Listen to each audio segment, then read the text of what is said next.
Hey everyone and welcome. Today I'm going to show you how to open a Revolut account in Germany. Let's get started.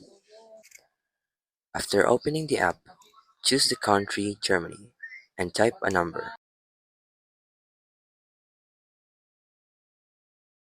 After typing your number, you will receive a code. Type the code and after that, you'll now have the option to turn on notifications. Then have the options to choose your country, your home address, and you enter your name, your date of birth, and your email. Then you'll be asked to take a quick selfie. If you're from US or Canada, you will need to type your social security number.